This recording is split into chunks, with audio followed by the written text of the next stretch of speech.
My name is Saman, and for over 2 decades I lived as a devoted monk. My days were marked by meditation, teaching, and the pursuit of enlightenment. Born in a small village, I found my path to the monastery early on, drawn by the simplicity and peace of the Buddhist way of life. The teachings of the Buddha, compassion, mindfulness, and detachment became the very foundation of my existence. Each morning before the sun rose, I would sit in meditation, focusing on my breath, silencing my mind, and seeking the clarity promised by the Eightfold Path. The monastery was my world, a harmonious place where the chanting of monks blended with the rustling leaves in the wind. It was a life stripped of distractions, centered solely on the pursuit of nibbana, the ultimate liberation from suffering. I taught others what I had learned, guiding both lay people and younger monks through the principles of impermanence and non-attachment. My role was to help them navigate life's suffering, to see beyond the illusions of desire and ego. Many came to me with their struggles, grief, fear, longing, and I tried to show them how to let go and find peace. Religion beyond Buddhism never occupied much of my thoughts. Christianity, or any other faith for that matter, seemed just another path people took to answer the same existential questions. I saw Christianity as a faith tied to a desire for salvation and attachment to a deity, concepts that felt at odds with the detachment I had cultivated. I held no animosity toward it, but I simply didn't see the need for it. The Buddha's teaching seemed sufficient. My life was predictable, peaceful, and seemingly complete. I believed I understood the nature of existence and my place within it. But all of that changed one fateful evening. It started as an ordinary day. I spent the morning leading a meditation session for visitors, then joined my fellow monks for our midday meal. The afternoon was spent in quiet study, reflecting on ancient texts. As the sun began to set, I took my usual walk through the monastery gardens, a practice I cherished for its stillness and solitude. But something felt off. A faint pressure in my chest, a discomfort I couldn't place. At first I dismissed it, thinking it was simply fatigue. But as the evening wore on, the sensation grew stronger, radiating through my chest and arms. I tried to meditate, to calm my mind and body, but the pain became unbearable. I was rushed to the hospital, in a blur of flashing lights and muffled voices. My once calm and controlled body felt like it was betraying me. The doctors spoke quickly, their words unclear to me. I could hardly process anything beyond the overwhelming pain. Lying in the sterile hospital room, surrounded by the hum of machines and the smell of antiseptic, I felt my body weakening. My breath, once steady and intentional, became shallow and erratic. The sounds around me began to fade, replaced by a strange stillness. My vision blurred, and the faces of the doctors became indistinct shadows. I felt myself slipping away, as if the threads connecting me to the world were unraveling. And then, as my physical world faded, I encountered something completely unfamiliar. It wasn't the emptiness or void I had imagined as the end of life. It was something else, something alive, a presence unlike anything I had ever felt during my years of meditation. As my world faded into darkness, I suddenly became aware that I was no longer confined to my body. At first, it was disorienting, like slipping out of one form and into another. I felt weightless, untethered. From this new perspective, I could see the hospital room clearly. The machines beeped in rhythm with the frantic efforts of the medical staff. I watched as they worked with precision, their faces tense with concentration, trying to save what I now realized was my body. It was an odd sensation observing myself from above. I could see my own face, pale and motionless, my chest rising faintly as the doctors struggled to stabilize me. I knew it was me, but I felt no attachment to it. There was no fear, no panic, just a curious calm. How could I be here, seeing this, yet there in my body at the same time? Years of meditation had taught me to detach from the physical, to view my thoughts and feelings as impermanent. But this was something entirely different. This was detachment on a scale I had never imagined. I watched as one of the doctors called out instructions, her voice sharp and urgent. A nurse adjusted a monitor while another injected something into my arm. It felt surreal, seeing them work so hard to save a life that I no longer seemed to inhabit. I noticed every detail, the beads of sweat on the doctor's forehead, the trembling hands of a young nurse. I even felt a faint echo of their emotions, a mixture of determination and fear that hung in the air. In the corner of the room I saw my abbot, hands clasped in prayer. He had come as soon as he heard, now standing quietly, eyes closed, lips moving in silent recitation. His presence was comforting, a reminder of the life I had lived. But strangely, I felt disconnected from it all. My thoughts weren't on the monastery or my teachings. Instead, I was overwhelmed by the sheer mystery of what was unfolding.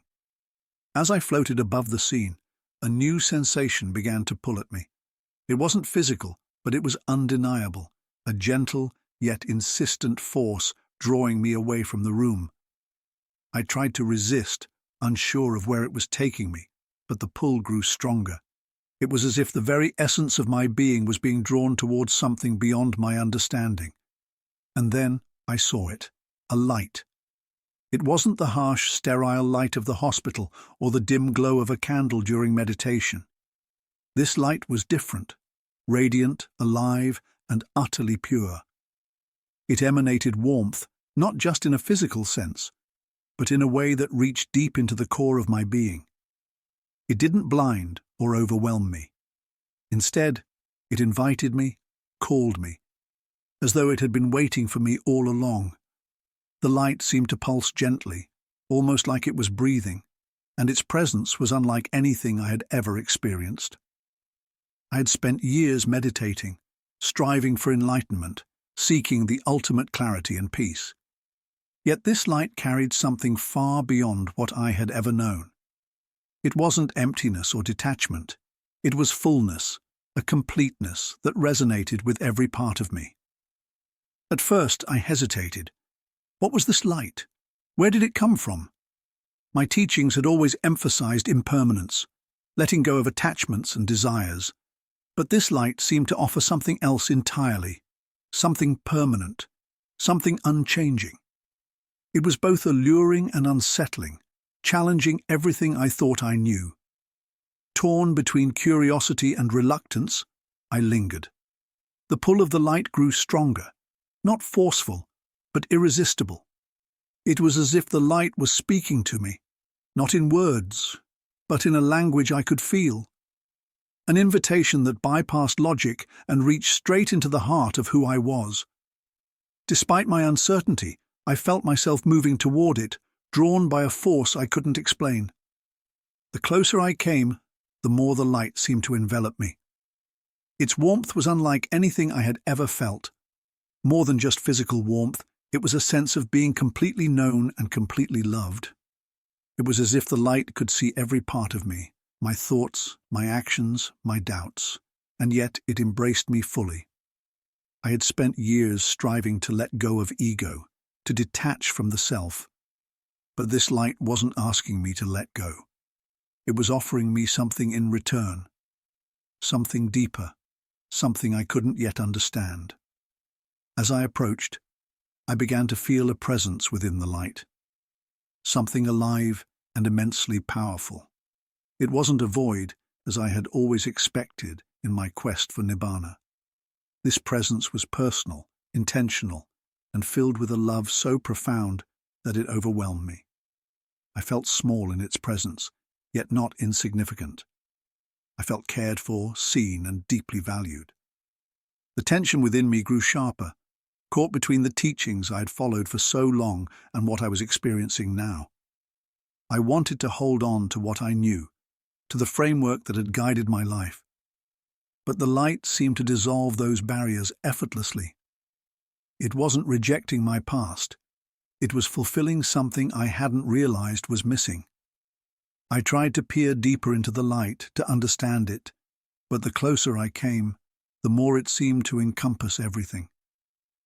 I felt a sense of anticipation, as if I were on the verge of discovering something profound, something that would change me forever. And then, as I crossed fully into the light, I felt its embrace completely. It enveloped me. The warmth, the peace, the presence. It was all-consuming. Yet, it didn't erase me. Instead, it made me feel more alive than I had ever been. Whatever lay ahead, I knew it was something entirely new, something I had never expected. As I stood within the light, bathed in its warmth and beauty, I sensed the presence of something, or rather, someone, unlike anything I had ever encountered. At first, I couldn't see him clearly, but the feeling of his presence was undeniable. It was as though he were not just near me, but within me, filling every part of my being with profound peace and love. Then, as if stepping out from the very light itself, a figure began to form. His face emerged from the glow, clear, radiant, and I knew immediately who he was. It was Jesus, the man I had dismissed my entire life as the central figure of a misguided faith, the man who, for so many, was the Messiah. But now, as I looked at him, I saw something entirely different. He wasn't just a figure from a book or a day. I stood before him, and the realization hit me like a wave. He was real. Jesus, the figure I had dismissed my whole life, was now standing here looking at me with eyes filled with such love and authority that it struck me to my core. There was no arrogance in his presence, only deep compassion, unwavering and profound.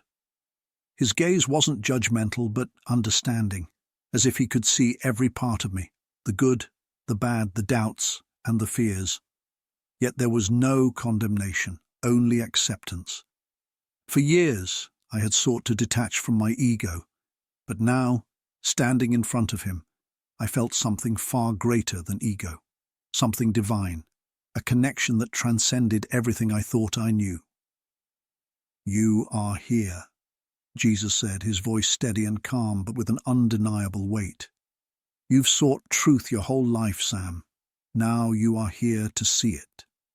His words pierced me in ways I couldn't explain. I wanted to respond, to challenge him, but my words caught in my throat. What could I say to someone standing before me in such undeniable truth? All the meditation, all the teachings, all the practices I had followed seemed so small and distant in comparison to this living reality. "Why have you come?" I asked, my voice trembling, unsure whether it was even a question. "Am I meant to be here? What is happening?" Jesus stepped closer, his presence enveloping me, and spoke gently yet with an authority that stirred something deep within me. "You are here because you have been called. The truth you seek is not found in isolation, in detachment from the world. It is found in me." These words hit me like lightning. I had spent my life seeking peace, enlightenment, and liberation from suffering, believing that the path of meditation and mindfulness would lead me to ultimate truth, nibbana, a state beyond suffering, beyond the cycle of birth and death.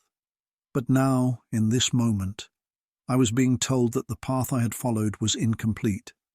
The peace I sought, the liberation I longed for, could only be found in Jesus. I struggled to reconcile this with everything I had believed. The idea that suffering could be overcome through detachment was central to my life, yet Jesus was showing me something different. He wasn't speaking of escaping suffering, but of entering into it, experiencing it fully, and through that, finding healing. "Why?" I asked, my voice shaking. "Why would suffering lead to salvation?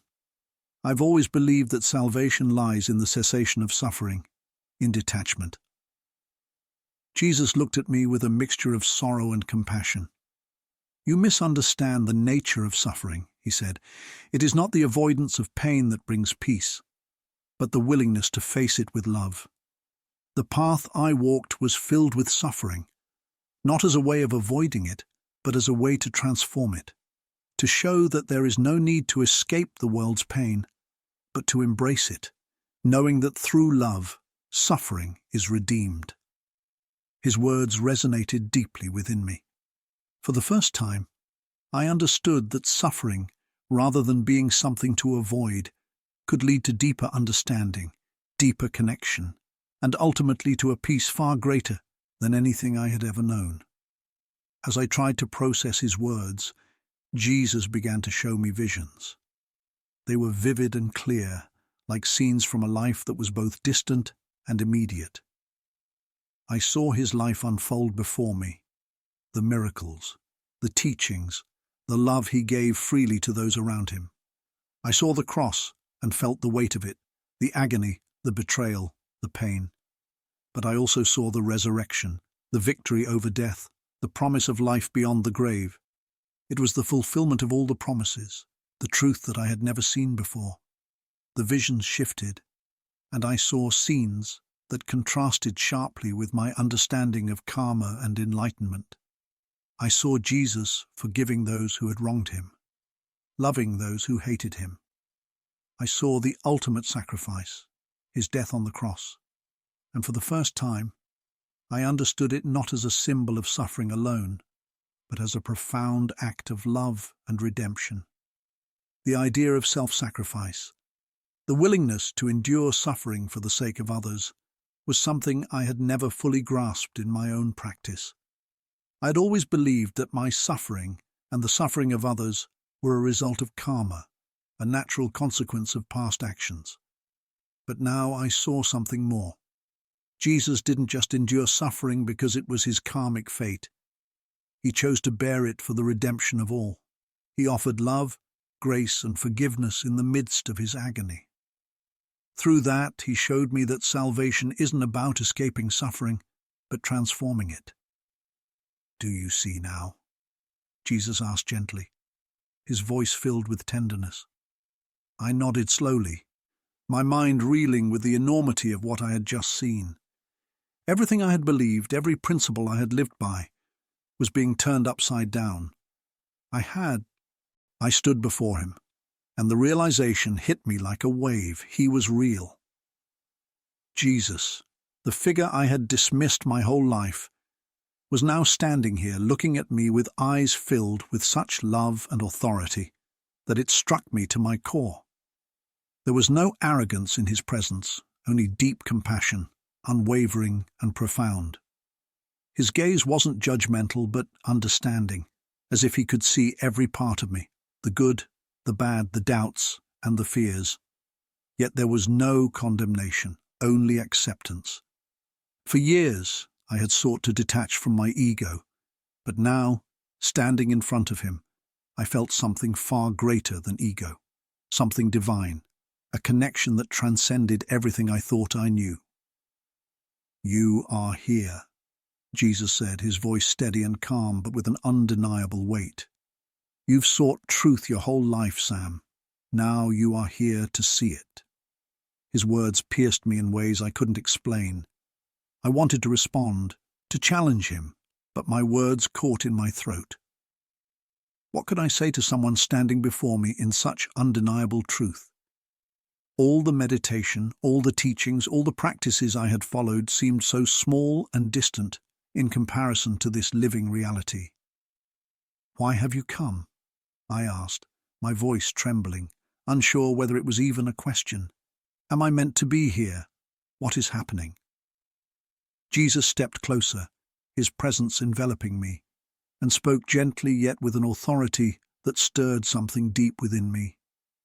"You are here because you have been called. The truth you seek is not found in isolation, in detachment from the world.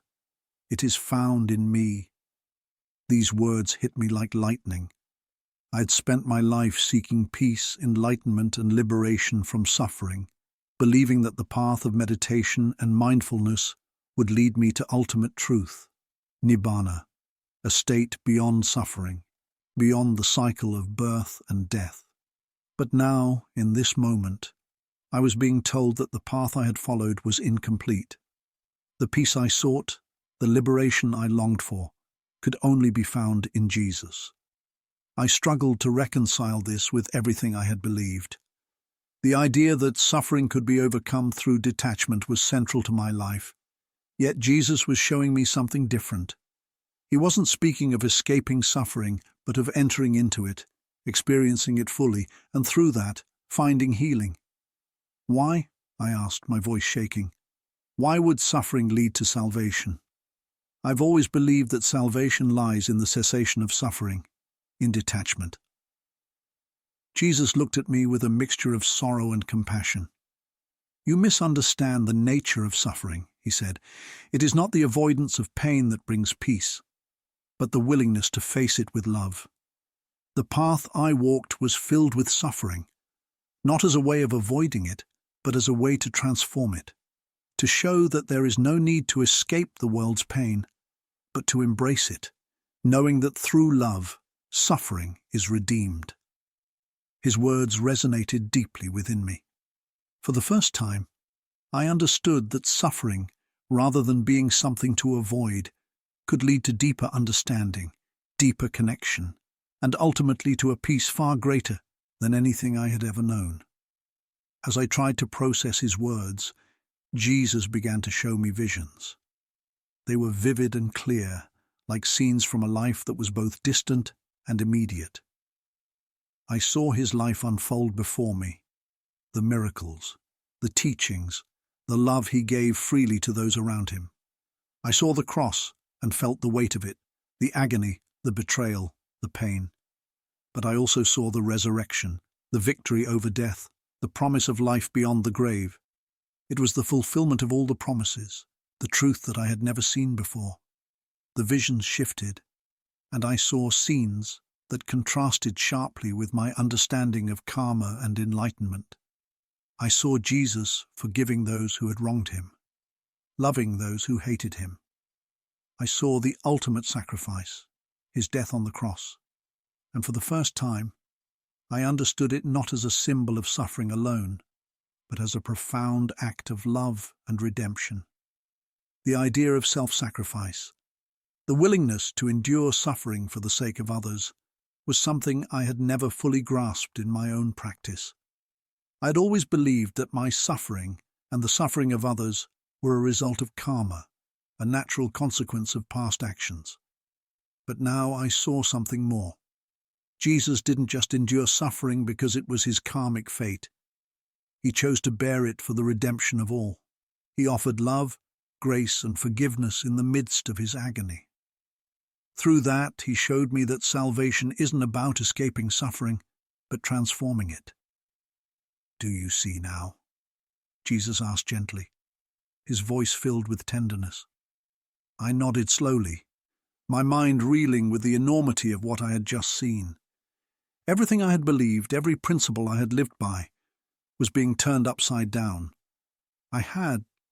But here I saw suffering in its truest form, a separation from the very source of life and love. It wasn't just an absence of good, it was the presence of despair, born from turning away from the truth. Jesus turned to me, his expression filled with both compassion and urgency. "Sam, you have seen the consequences of choice. You've seen the reality of heaven and hell. But there is more you must understand." Standing before him, Jesus began to speak of the divine truth that underpinned all existence, a truth I had long sought but never fully grasped. "The path you have walked," he said, "was not in vain. Your pursuit of peace, your dedication to compassion, these were seeds planted in your heart. But the truth you seek cannot be found in detachment. It is found in relationship, in love, in me." He went on to explain how his life and sacrifice fulfilled the deepest longings of the human heart. He spoke of how the laws and teachings I had followed, though noble, were incomplete without the grace and redemption he offered. It wasn't about abandoning my past. It was about seeing it in the fullness of his truth. "You were created for relationship," he continued, "not just with yourself or with the world, but with the one who made you.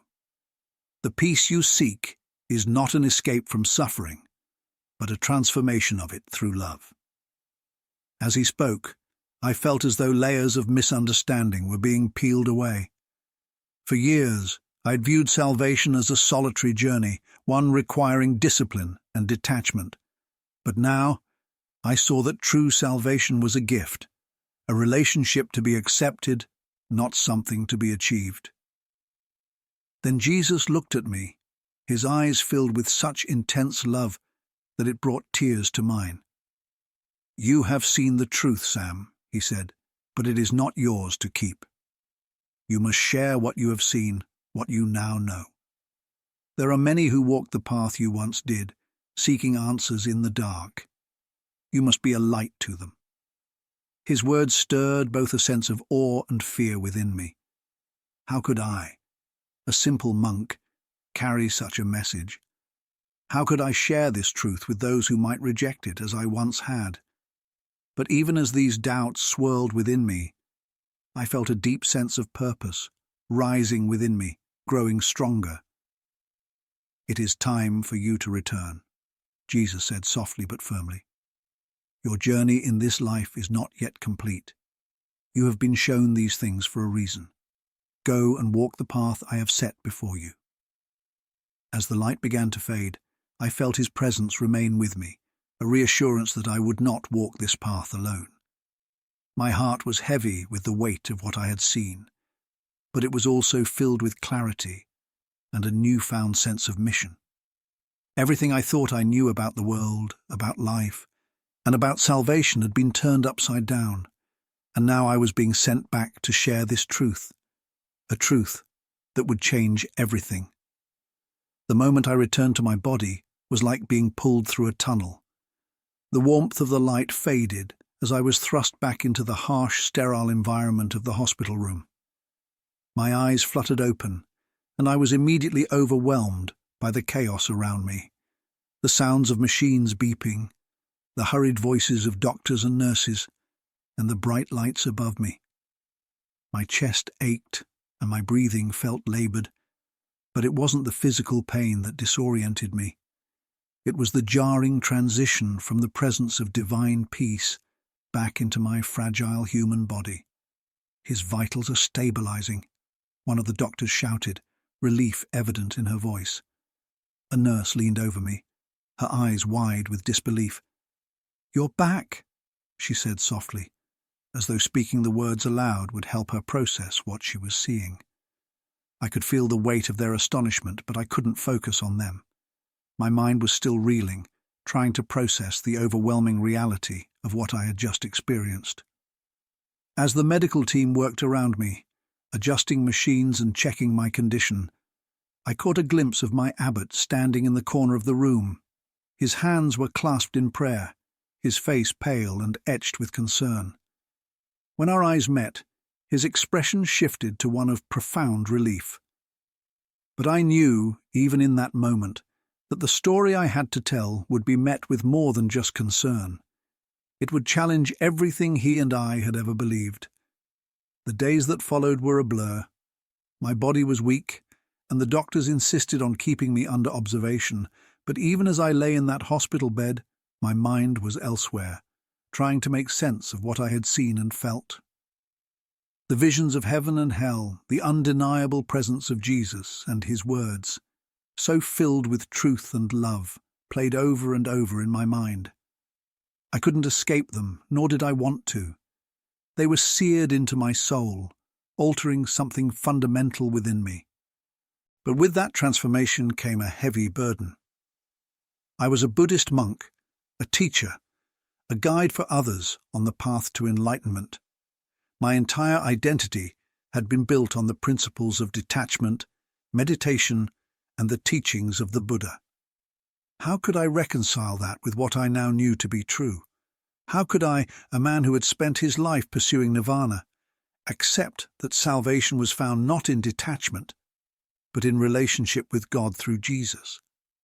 These questions consumed me, filling me with a sense of internal conflict I had never known before. I wanted to dismiss what I had seen as a hallucination, a trick of the mind brought on by my near-death state. but the clarity and profound truth of what I had experienced would not let me go. The truth of my experience made it impossible to ignore. This wasn't just a fleeting vision. It was a revelation, one that demanded a response. As I began to recover physically, I realized I couldn't escape the calling I had been given. Jesus' words echoed in my heart. You have seen the truth, now you must share it. But how could I do that without losing everything? My place in the monastery, the respect of my peers, even my sense of self. Everything felt fragile, as if it could shatter under the weight of this new truth. I decided to start in the only way I knew how, by seeking answers. Though I was still confined to the hospital, I asked for a Bible, something I had never read before. At first, the text felt foreign, its words strange and unfamiliar. But as I read, something began to shift. Passages that I'd once dismissed as irrelevant now resonated with a depth I couldn't explain. The words of Jesus, his teachings, his parables, weren't just stories. They were alive, speaking directly to my heart. I found myself drawn to the Gospels, where Jesus' life, death, and resurrection were recounted in vivid detail. The parallels between his teachings and the principles I had followed as a monk were striking, yet the differences were even more profound. Where Buddhism taught detachment, Jesus spoke of love for God, for others, and even for enemies. Where I had sought to escape suffering, Jesus embraced it, transforming it into a path of redemption. The more I read, the more I saw the connections between what I had learned in the monastery and what I now understood through Jesus. The discipline, the compassion, the mindfulness, all of it had prepared me for this moment. But it was incomplete without the grace and love that Jesus offered. Despite this growing clarity, I was plagued by fear. What would my fellow monks think if they knew I was reading the Bible? How could I explain my experience without sounding delusional or betraying the traditions I had dedicated my life to? And yet, I couldn't ignore the truth I had seen. It wasn't just for me, it was for others. As Jesus had said, it was a truth I had to share. One night, as I lay awake, the weight of my calling pressed heavily on me. I closed my eyes and prayed, not in the way I had prayed before, but in the way I had seen Jesus pray in the Gospels. God, I said, my voice trembling, I don't know how to do this. I don't know how to share this truth without losing everything, but if this is what you want me to do, give me the courage to follow.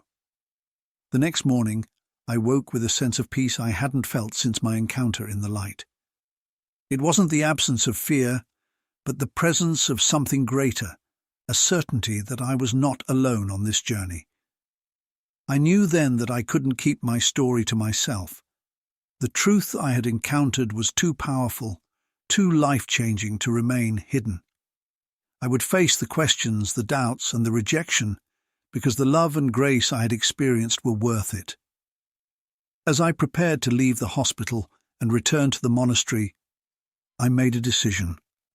I would share my story, no matter the cost. It wasn't just my truth. It was a truth that had the power to change lives. For the first time, I felt ready to take that leap of faith. What lay ahead would not be easy, but it would be worth it. The light, the love, the calling, it was all leading me to something greater than myself. When I returned to the monastery, the familiar surroundings felt different. The stone walls, the chants of my fellow monks, the scent of incense in the meditation hall. Things that once brought me peace now felt like echoes of a life I could no longer fully inhabit. I carried with me a truth that had redefined everything, and I knew my journey of transformation had only just begun. At first, I kept my experience to myself, unsure of how to approach the people I had spent my life guiding. The weight of what I had seen and the truth Jesus had revealed to me was overwhelming. How could I tell them that the path we had followed was incomplete? How could I reconcile my Buddhist teachings with the undeniable reality of Jesus as the Savior? But as days turned into weeks, the words Jesus spoke to me, "You must share what you have seen," grew louder in my heart. I began to realize that my silence was not an option. I had been given this experience not to hide it, but to share it. My calling was clear, and no amount of fear or doubt could keep me from fulfilling it. The first time I shared my story was during a gathering in the meditation hall. My voice trembled as I began, but I spoke from the heart, recounting the vivid details of my near-death experience. I told them about the light, the presence of Jesus, and the visions I had seen. As I shared my story, I spoke of heaven and hell and the powerful message of grace and salvation. I told them how love, not detachment, was the true path to peace, and how Jesus' sacrifice bridged the gap between humanity and God. The room fell silent as I spoke, and when I finished, the reactions were varied. Some monks looked at me with disbelief, others with curiosity, and a few with anger. One of my closest friends, a fellow monk who had walked alongside me for years, approached me afterward. "Saman," he said quietly, "you're risking everything by saying these things. Are you sure this is the truth?" I looked him in the eyes, the conviction from my experience giving me strength. "I have never been more certain of anything," I replied. "This truth is not mine alone. It is for all of us." As word of my experience spread, I faced skepticism and resistance. Some accused me of abandoning the teachings of the Buddha, while others dismissed my experience as a mere hallucination. Yet amidst the doubt, there were also those who listened with open hearts. One evening, a young novice approached me, tears in his eyes. "I've always felt something was missing," he said. "Your story has given me hope. Encounters like these reminded me why I had been called to share my story. It wasn't about convincing everyone. It was about planting seeds of truth and letting God work in their hearts." The courage to continue didn't come from me alone, but from the love and grace I had experienced in the light. As I embraced Jesus as my Savior, I found an unexpected harmony between my Buddhist background and my newfound Christian faith. The discipline, compassion, and mindfulness I had practiced as a monk weren't lost. They were deepened and transformed by the love and relationship I now had with God. I began to see how the teachings of the Buddha had prepared me for this moment, guiding me to a deeper understanding of grace and redemption. Reconnecting with my family was another challenge. They had always been proud of my devotion to the monastery, and my decision to embrace Jesus initially caused confusion and concern. But as I shared my experience with them, their skepticism softened. My younger brother, who had distanced himself from spiritual matters for years, listened intently as I spoke of heaven and the love I encountered in the light. "I've never believed in God," he admitted, "but what you're saying, it makes me wonder if I've been wrong." Moments like these were deeply emotional, reminding me that the truth of Jesus wasn't just for me, it was for everyone who sought it. Each conversation, each shared testimony became an opportunity to reflect the love and grace I had received. As I began sharing my story more publicly, I faced challenges I hadn't anticipated. Invitations came from churches, interfaith groups, and even skeptics who wanted to hear about my experience. Standing before crowds of strangers, sharing something so personal, was daunting. Yet each time I felt the presence of Jesus steadying me, reminding me that this was his mission, not mine. One evening, after speaking at a small gathering, a man approached me. He introduced himself as a Christian who had left the church years ago, disillusioned by the hypocrisy he had witnessed. "Hearing your story," he said, "has reminded me of the love I once felt for Jesus. Thank you for bringing me back." These moments of impact, small as they seemed, reaffirmed my purpose. My story wasn't about me. It was about the truth that had been revealed to me and the lives it could touch. Today I walk a path that bridges two worlds, honoring the discipline and compassion of my Buddhist upbringing while fully embracing the salvation and love found in Jesus. It's not always easy, but it's a journey filled with peace and purpose. I know that the light I experienced was not meant to end with me. It was meant to shine through me, reaching others who are searching for truth. If you've listened to my story, I hope it has touched your heart in some way. Whether you are a believer, a skeptic, or simply seeking answers, know that the truth is always worth pursuing. If my experience has resonated with you, I invite you to share your thoughts or even your name in the comments below so we can pray for you. And if you want to hear more incredible stories of transformation and faith, check out the videos on the screen. Each one carries a message of hope, love, and the power of seeking the truth. Thank you for watching, and may your own journey lead you to the light.